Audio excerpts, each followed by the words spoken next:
This is part 2 of a 3-part podcast.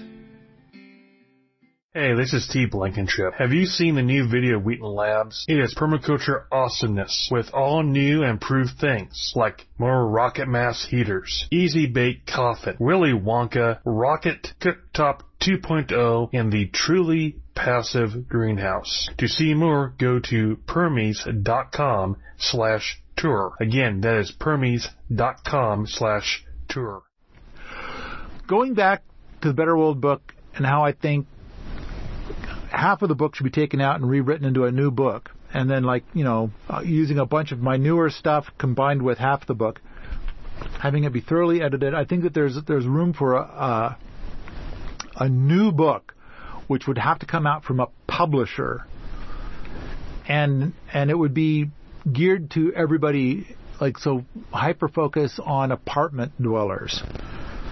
Because it's like, okay, the book is, and there could be like a chapter or two at the end that are like for people in houses with yards and people who are homesteaders. Mm-hmm. But most of the book is hyper focused on people that are in apartments and giving them the recipes.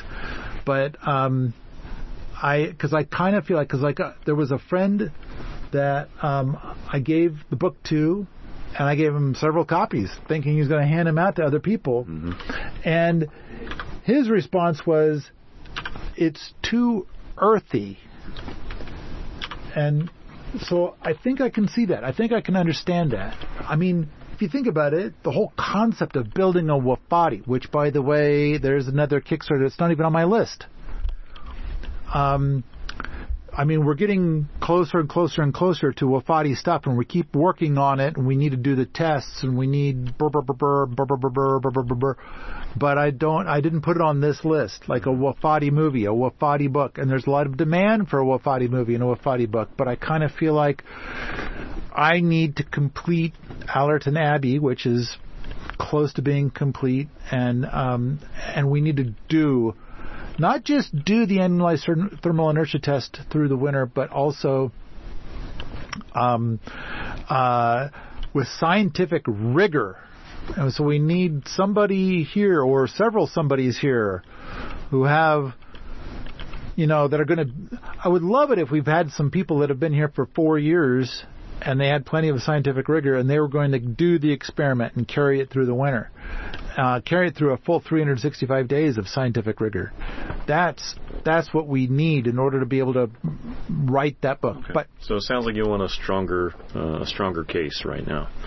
It's not just about having a conversation and trying to persuade somebody. It's about having the numbers to back up the talk. I want to make a book like the Better World book that reaches 100 million people, which is what we wanted with the Better World book. We wrote it with the idea that 100 million people would read it. But as that one guy put out so honestly, it's too earthy. And it's kind of like, so I think I got my head wrapped around what he is saying, and I think that is what is keeping it from getting to 100 million people. So I kind of feel like I would need to work with a publisher who's going to say, yeah, we're not going to publish a book that says anything about a Wofati. We're not going to publish a book that says anything about light bulbs. We're not going to publish a book that says anything about, I don't know, hugelkultur. Maybe hugelkultur is too much. Wow. And so, but the idea is like, okay, what are the things? Rocket mass heaters, probably too much for level 2 people. I mean, I think rocket mass heaters are a strong level 5 thing. So if a level 2 person was reading a book and we mentioned rocket mass heaters, too much. It's too crazy. I can't do that, so therefore I cannot do anything else in the book. Yeah, something like that. Yeah. And so I feel like I have to work with a publisher who is going to publish a very limited book because they want to sell more. Mm-hmm. And they're like, if you mention light bulbs, that's going to cut sales by a factor of 10. And if you mention rocket mass heaters, that's going to cut sales by a factor of 10 again. And so they're so hyper-focused on the sales that they're going to say, no, we can't. Something like that. So, but again, it would take an enormous amount of time. Uh-huh. And then, of course, the book exists, and then they're going to pay me in mostly lies.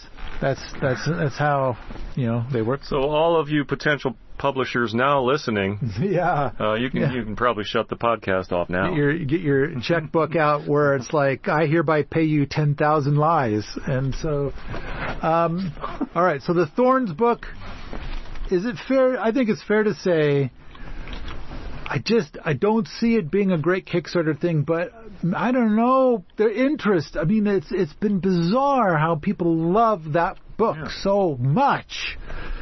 And so maybe there's something there that I don't understand, and maybe it will do better than the Better World book.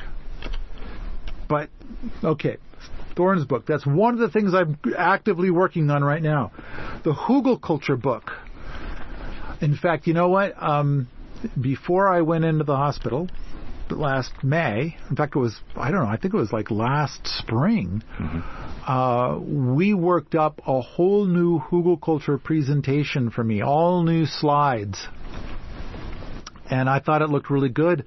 And we were going to do it as a live YouTube thing. And we just never got it together well enough. Things were just too busy and whatnot. And right now I keep thinking to myself, I got to get my brains engaged better. I got to get my brains back better before I do that. I want it to be glorious.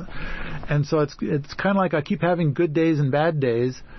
And it's like, and I don't know when a good day is going to be. So if I schedule it for Saturday, and then I happen to have a bad day on Saturday, it's going to flop. And it's like, but that's the same material that's getting reworked into the Hugel Culture book. Mm-hmm. And so I've got so much to say, especially about the Hugel Cultures we're doing here, which we're having a lot of good success with. And I think you made some good points several months ago of like, I believe your words to me is, I don't want my acre to have Hugel Culture. And then I talked to you about it, and now you're like, well, maybe Smallwood. I will also say that pardon me, Paul, but it wasn't just the conversation. The thing that really did turn me around was the GAMCOD experience, and the fact that the Hugel that we created for that was not there to block sound. To create an insulated, sound barrier or privacy barrier.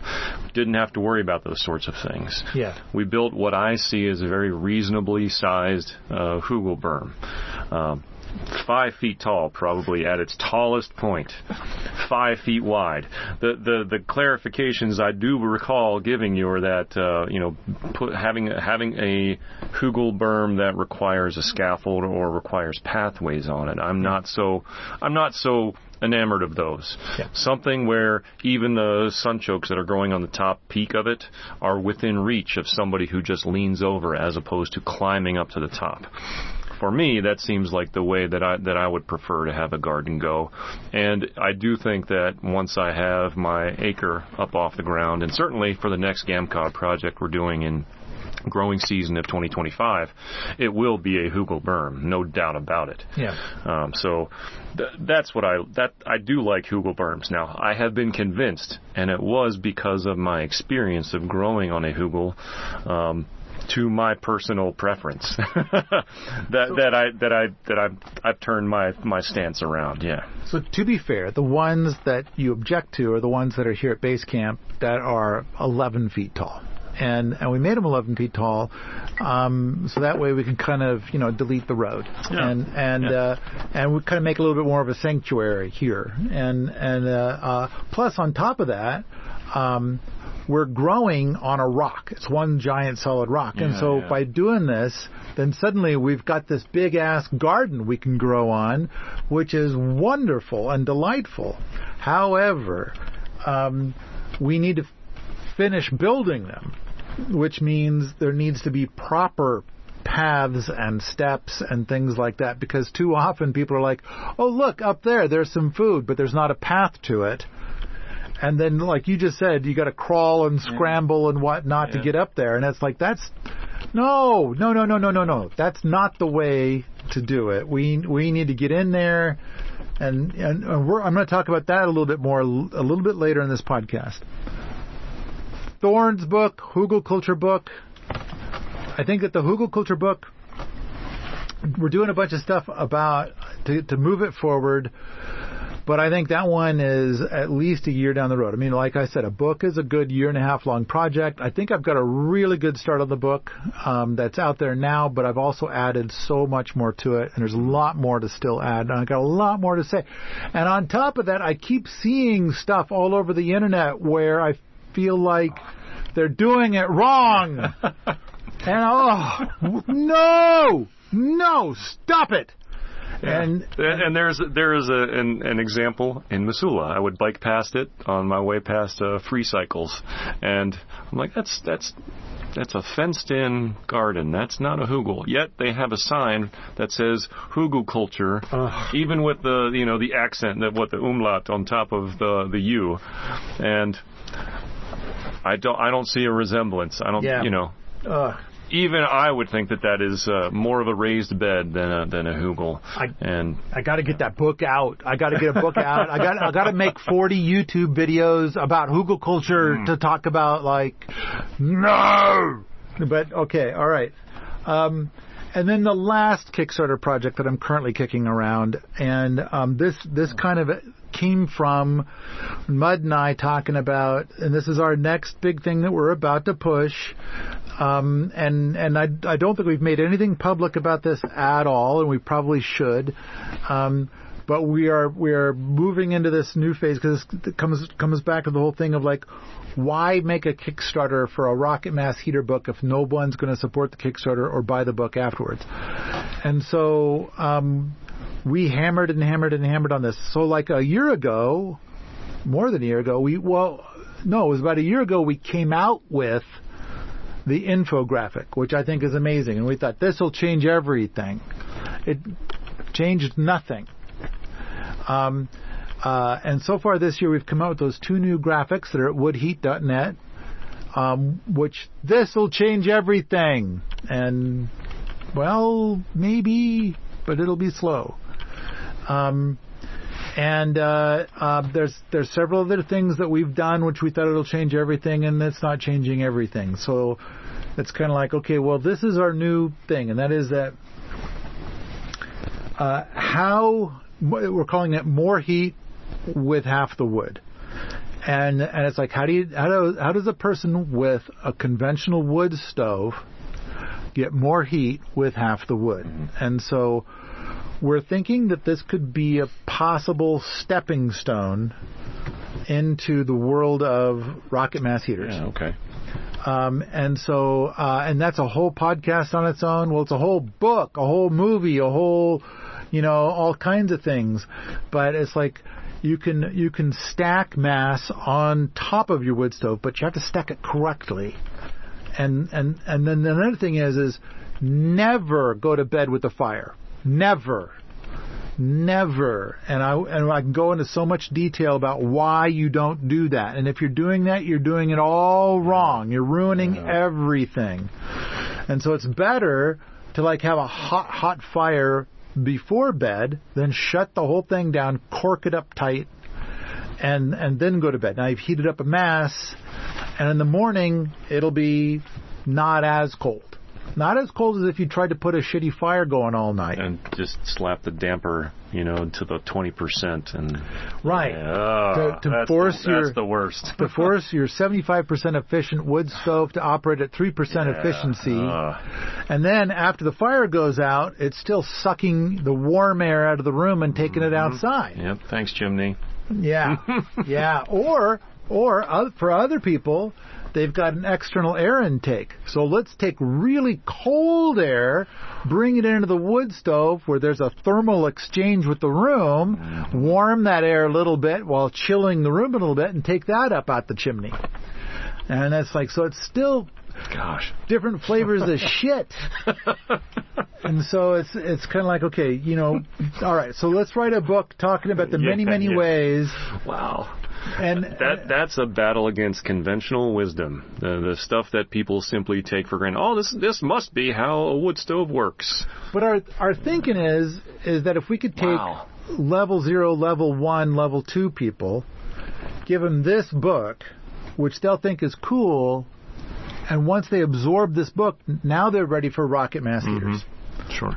The other thing is that we're that I've started an exploration of, which Mud has not. It's just me, and I'm annoying a whole bunch of my own friends with this, is that maybe it's time to have a whole new word for rocket mass heaters.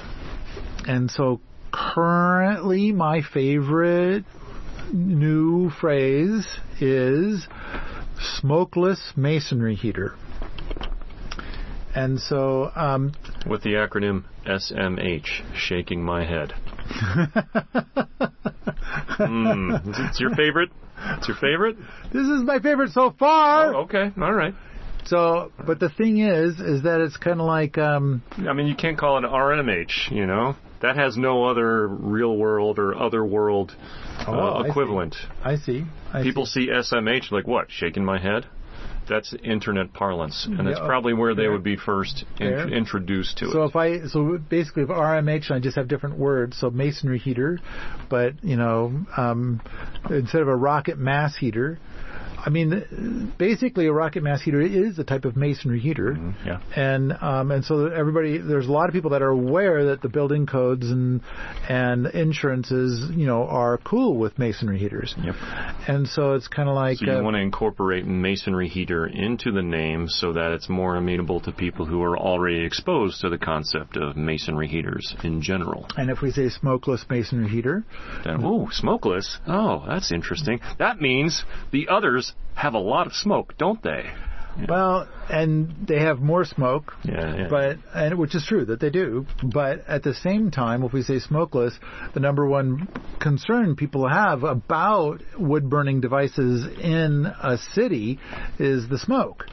And so if it's smokeless, and of course, one of the things that's been pointed out is that it is not 100% smokeless.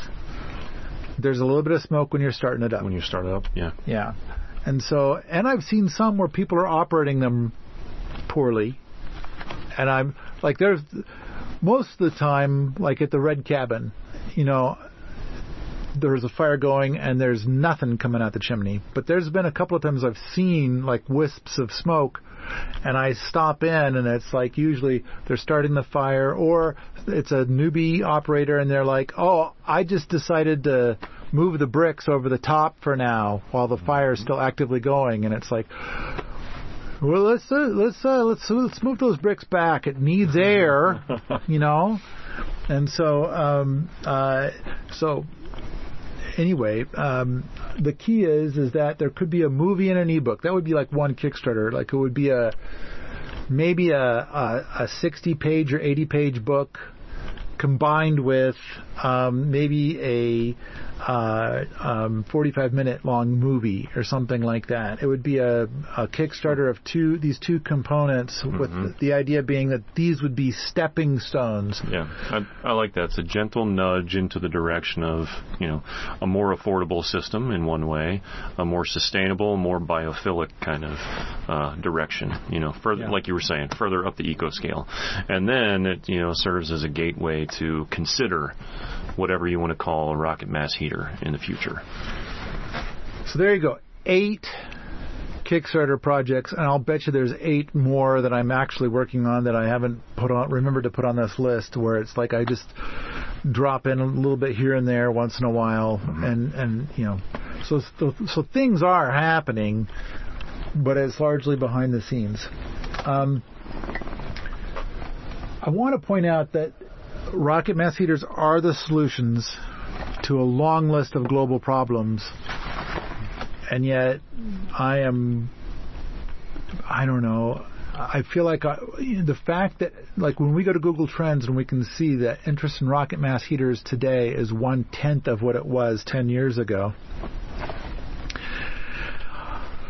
I'm baffled. I don't know what else to do, but I get it. I mean, I feel like when I was first exposed to rocket mass heaters, I thought it was bullshit also, and it wasn't until I saw it firsthand. And it still seems like you and I have observed people coming here and seeing them operate. And that's why I wish that the SEPR program, renting our cabins, I wish that all of our cabins were rented all winter long with people that are here for a week or longer, getting first-hand experience of running a rocket mass heater. Now, of course, if a person has never used wood heat before, then they get frustrated because they're used to using a thermostat. And it's like, if you want to build a fire once a day or a long fire on one day and then no fire the next day, if that's the way that you wanted to do it, where you're just screwing around with the fire like for half an hour a night or something like that, the problem that they have is that they come here, they get involved in everything else going on, and they're visiting with people and having a great time, and then they stay up too late visiting with people like at the Fisher-Price house, and they go down to the Red Cabin at 11 o'clock thinking that they're going to get up at 6. Mm-hmm. And, it's so cold in here, I should start a... No, wait, I'm not going to start a fire because I'll be busy for another hour. And didn't we talk about this before? The idea that no, I don't know if we did or not, but it's like people show up here because they want to do stuff like the PTJ or the Garden Master course or whatever it is, and they go to the cabin or wherever it is they're bunking to retire, and they don't stay awake there. They stay awake and hang out in the house. Yeah. Or in the classroom or where everybody is at the sauna. Yeah. They're doing a sauna tonight. I'm going to go do that. Yeah, and then they come back to a stone cold cabin. and they're like, okay, you gotta start a fire. Hell it is. I don't want to start a fire. I just want to go to bed. And it's like, let's say it's 65 in there. So in the morning it'll be 60, 62. Mm-hmm. And then they come back the next evening and it's 55. Because they didn't start a fire that previous day. They're busy doing too many other things. And they're like, it's so fucking cold in here. And it's like, yeah, because it's not a thermostat. And I think it would be awesome to one day be able to have fires set up for the SEPR.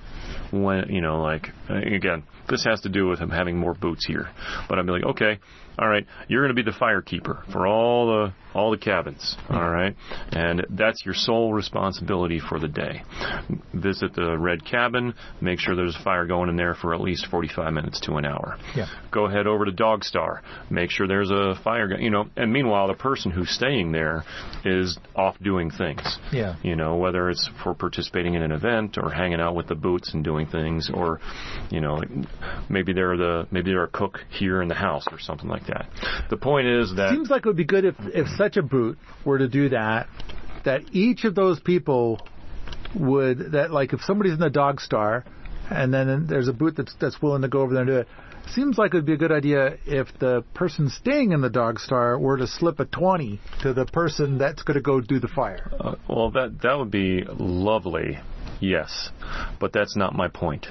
My point is that the person will be able to still experience the warmth that's provided by the rocket mass heater while still participating in whatever event they're doing here, so that the heating becomes just as unconscious as the thermostat in a conventional home.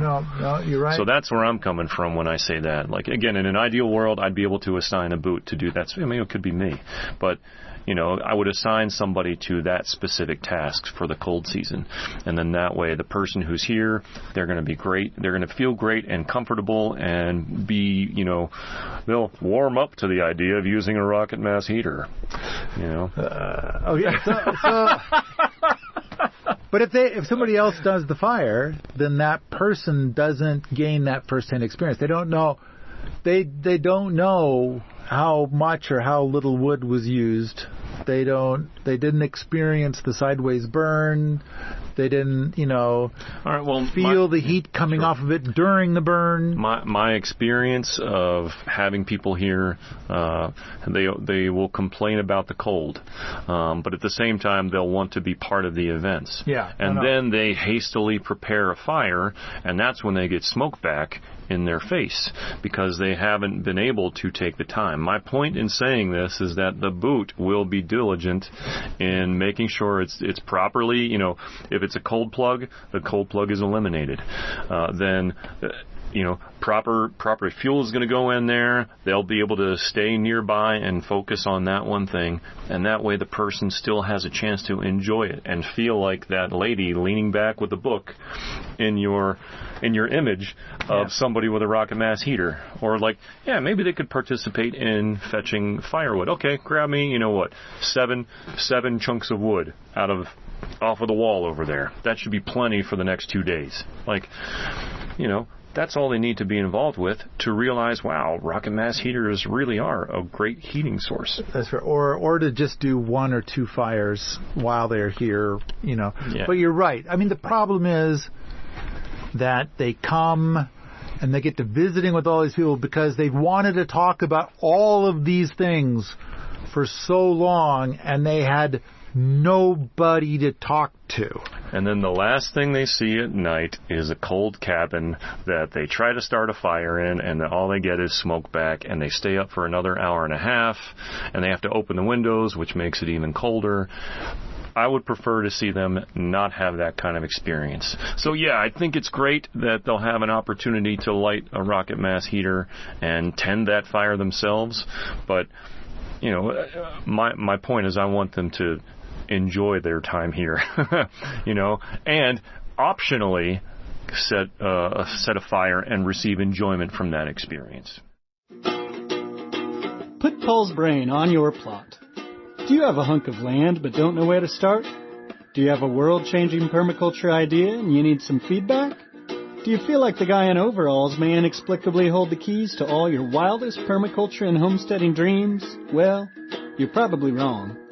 But if you want to give it a go anyway, you can hire Paul for a consultation. He will be all yours for a whole entire hour. Schedule your Paulversation today at Permies.com/consult. Permies.com/consult. Okay, now you mentioned smoke back, so now I want to mitigate what you just said. I kind of feel like in a cabin, because the Achilles heel of a rocket mass heater is the cold plug, and that leads to smoke back. Yep. And so if you're in a cabin, then the probability of getting a cold plug is 100 times more than if you're in a house. And so if you let the cabin get cold because you're not in it, and then you get there, and then there's ways you have to do the steps to mitigate the cold plug, but you decide, I'm in a hurry and it's probably okay. And they don't go through all the steps, and then they get smoke back. Again, Paul, my point is that the boot will do all those steps so the person doesn't have to worry about it. I want to focus on their comfort and enjoyment while they're here. Okay, not hassling with following instructions and blah, blah, blah, unless they really, really, really want to. Okay. So. The key is, I believe, that rocket mass heaters solve a long list of global problems. But the only thing keeping it from doing it is adoption. It's like, if interest is going to continue to decline, it cannot do the superpower thing that it can do and solve these problems. Not only that, but it's maddening to me to hear of somebody buying a brand new wood stove. And it's like, you didn't want to put in a rocket mass heater? Even consider that. And it's like, so clearly they're putting it in a place where wood stoves are legal, and that there's code and insurance and all that stuff for the wood stove. But the rocket mass heater puts out like 1/1000th of the smoke, and it uses 1/10 of the wood. And the contraption itself costs about 1/5 of the cost. And it's easier. It's I don't know. It's everything about it is just better, and yet they're putting in a wood stove, and I just kind of feel like, geez, I suck at getting the word out about this, and I don't know what else to do.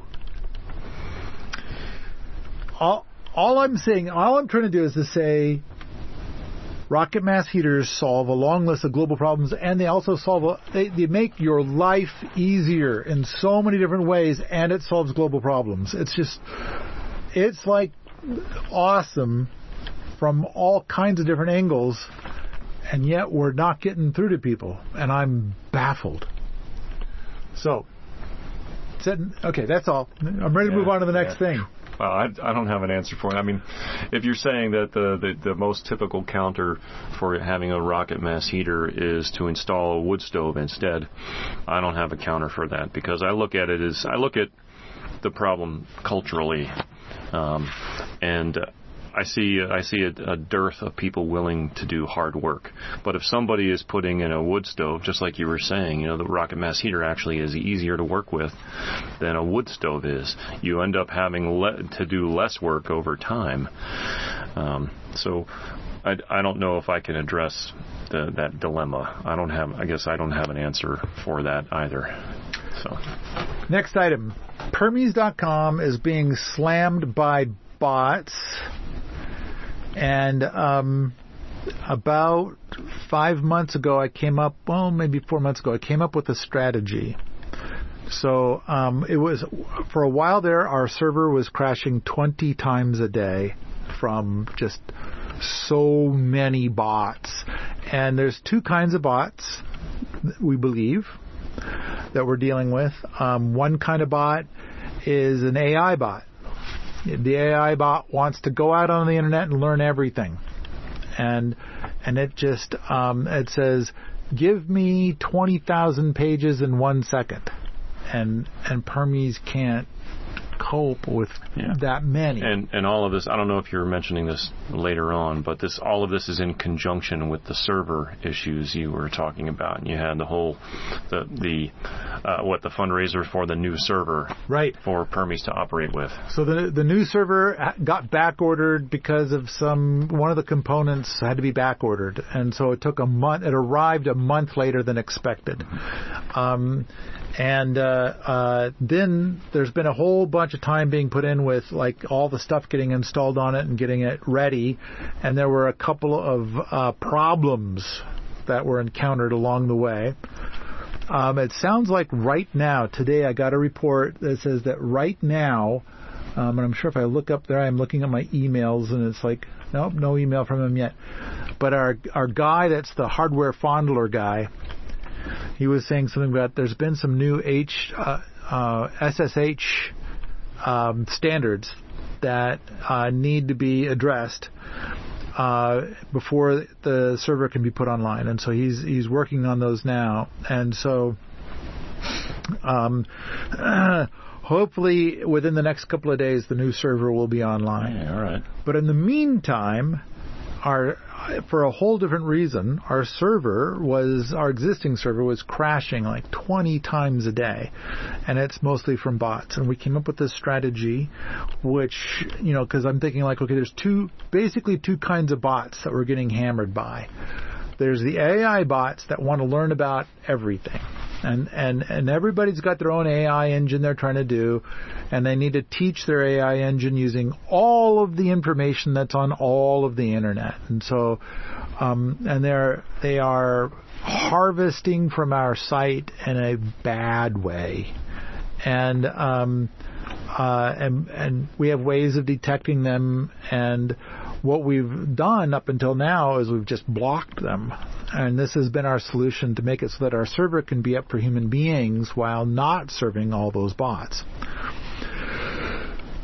So there's AI bots and there's SEO bots. And so the SEO bots want to copy the whole site and set it up generally in China, and then try to modify the words and whatnot so that it helps them with all of their SEO. So I came up with this idea, and we're implementing it, and we've kind of got the software part is done, and now there's the wordy bits. But basically what we're going to do is, instead of rejecting them and blocking them, we are in the process of making it so that we feed them a page that's very lightweight for us to feed them, so it doesn't overwhelm our servers to show this page 20,000 times a second. And so, but once we've figured out that they're a bot, we're going to feed them a page that has 3 to 5 paragraphs of information on it.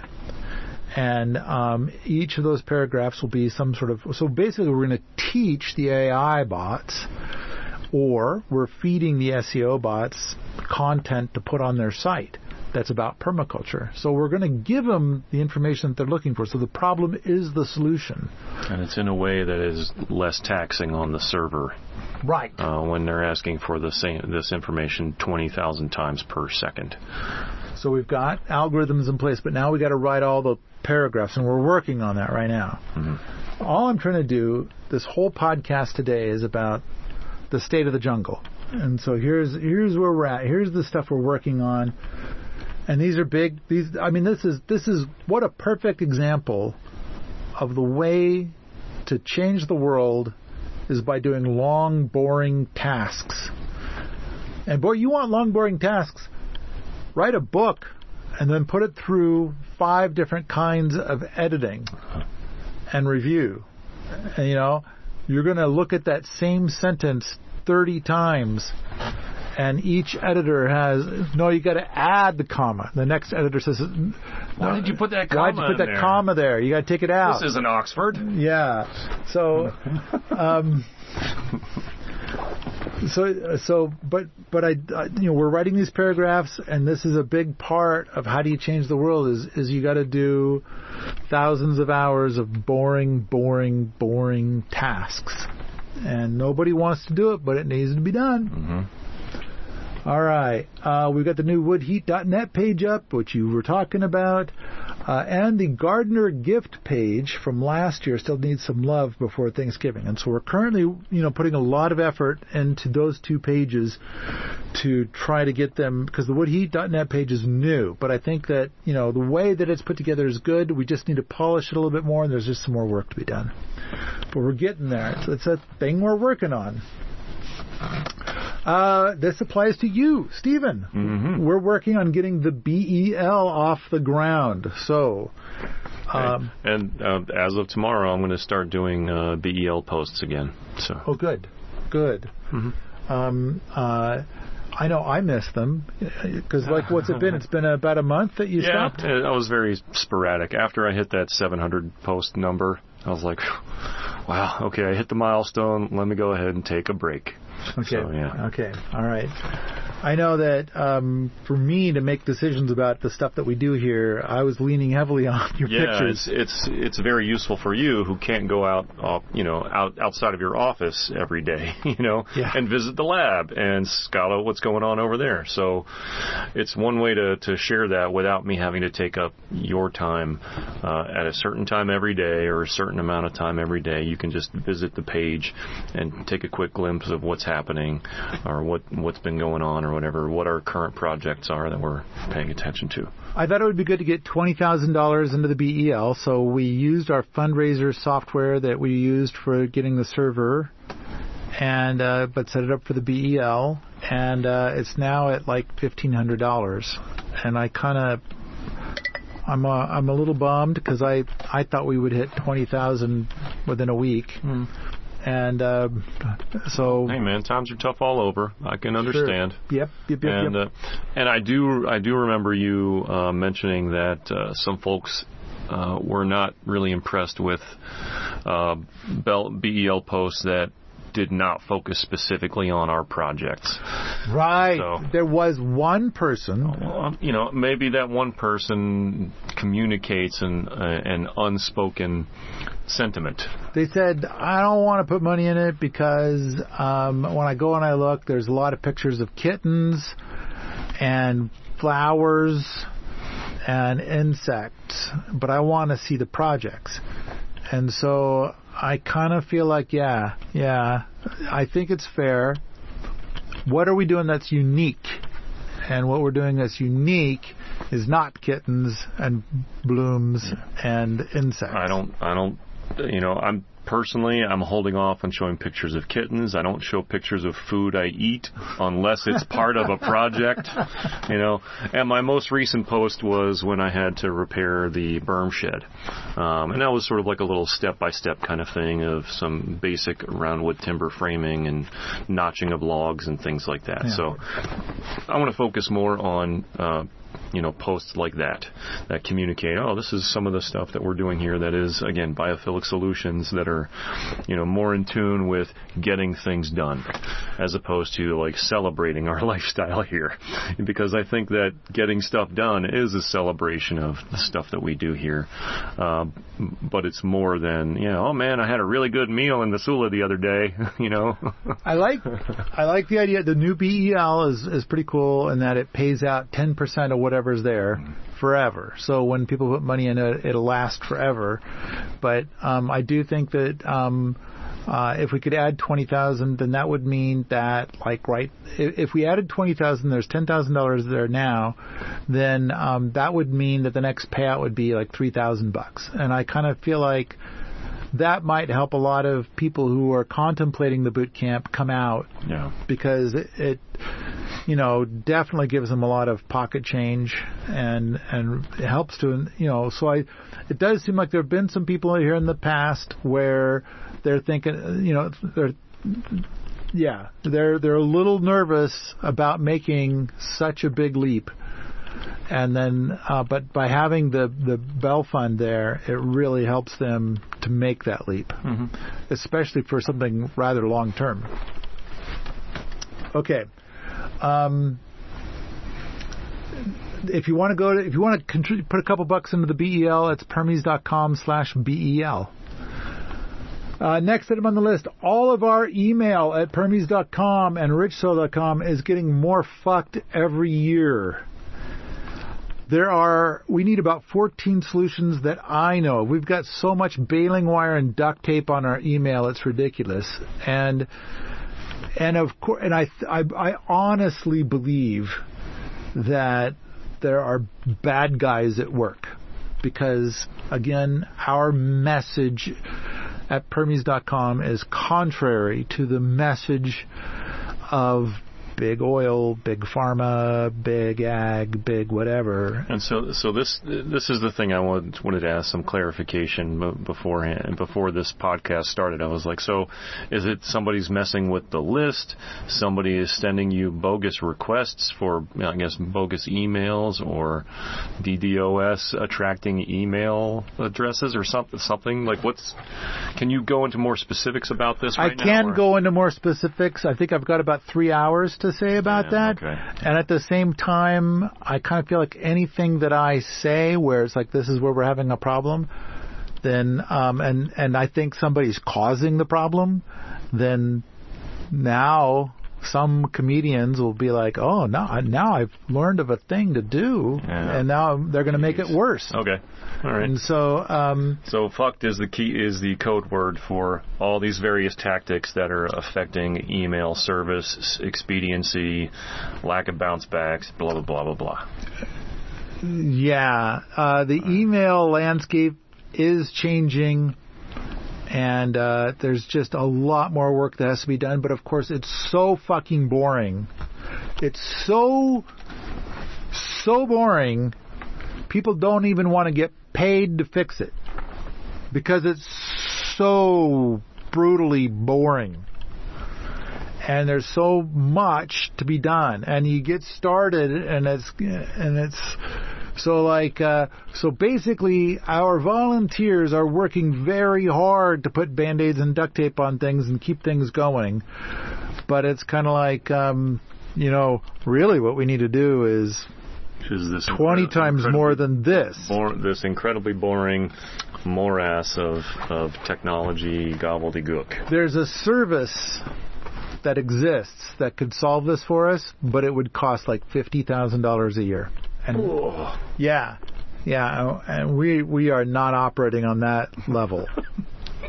And so we're small time. We don't, yeah. Okay. So we've got like about 20 different things to do over the next year, and they're all so boring that it's that our volunteers are doing the emergent things, the things where all email stopped, all of it, and it's like, okay, so they get in there and they find some Band-Aids and baling wire and WD-40 and duct tape, and they hold it together a little longer. And but really, there's like a bunch of different long-term things we need to do, which I'm doing a lot of it myself, and there's a lot of the people that are involved that just don't want anything to do with it because it's just so fucking boring. And at the same time, you'd think there'd be somebody that you could hire, but I'm low on coin right now because we've done a Kickstarter this year. Mm-hmm. And it's like, and at the same time, it's like, I can't even find somebody. If I had the money, I don't even know who to hire. It's just that bad. And so and I don't want to spend my time figuring out email shit. I want to put time into writing books and making movies and stuff like that. Yeah. But this is where a lot of our time is going, is fucking around with email shit. And I honestly believe that on the other side of it is bad guys. And so, okay. Next up. I have thousands of physical DVDs. The Rocket Mass Heater DVDs, Rocket Ovens DVDs, World Domination Gardening DVDs, probably a few more I'm not thinking of right now. Tons of DVDs. Physical DVDs. Piles of them. I'm trying to get rid of them. Because, of course, now people want streaming. Yeah. They don't want DVDs. Yeah. And so, but at the same time, when we did those Kickstarters years ago or whatever, people were like, the DVD was the thing. Yeah, I can't have the DVD. I don't have strong email, or I don't have strong internet access, so streaming movies don't work for me. And now that's basically now everybody can get Starlink. Uh-huh. And then on top of that, at the time, not only did people demand DVDs, but they didn't want those fucking DVDs that you burn one at a time. They wanted the ones where you had to burn a minimum of 1,000 at a time, because it's a different style of DVD, and they demanded that kind. And so we'd have to buy them by the 1,000. And so now we've got this. There we go, thousands of DVDs. And so I'm trying to figure out how to move those rather than taking a whole bunch of them to the dump. So it'll be like Atari and E.T. Yeah. Oh boy, I need to make, like, in fact, I have documented. I'll bet, and I'm going to say a weird thing here about YouTube videos. Let's just talk about YouTube videos.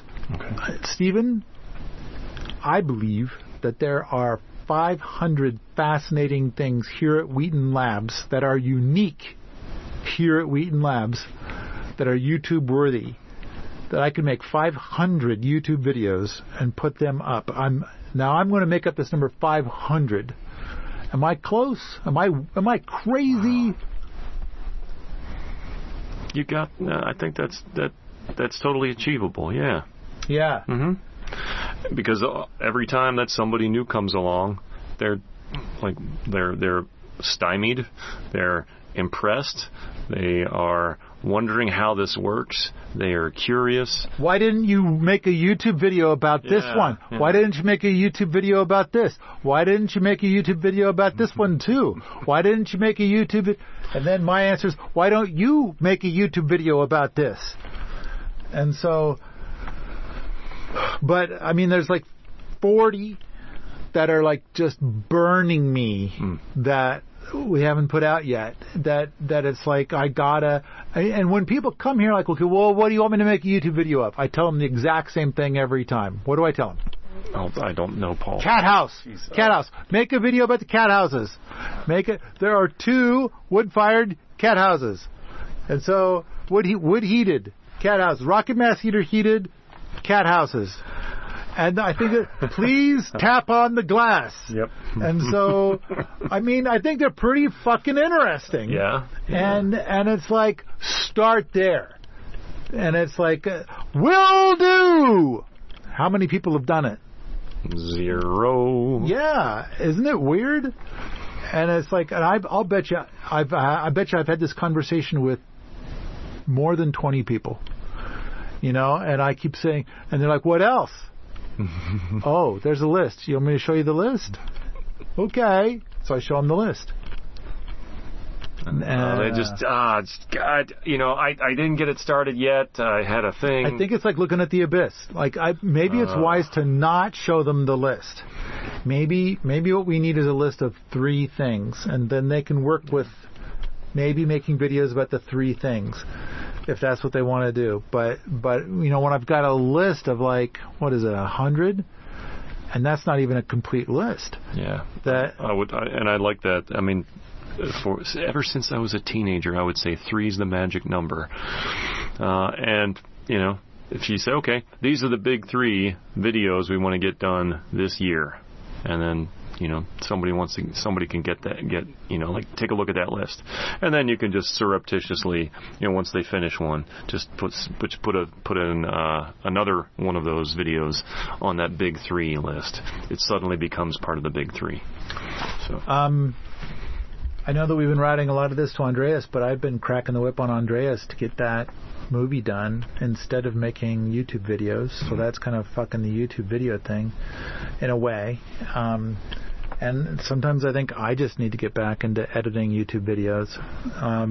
I kind of, my days are kind of full, but maybe I need to do that. This podcast is continued in part 3. Have you ever wondered whether a particular book was really good or just so-so, and if you could trust the reviews online? When it comes to books related to permaculture, Permies has a large list of reviews for over 100 books. Perhaps you're considering a book for yourself or a friend, or you're just curious about what's out there. Stop by Permies.com/book and take a look at the book review grid and read some honest reviews, and hopefully you'll find the next book to add to your collection.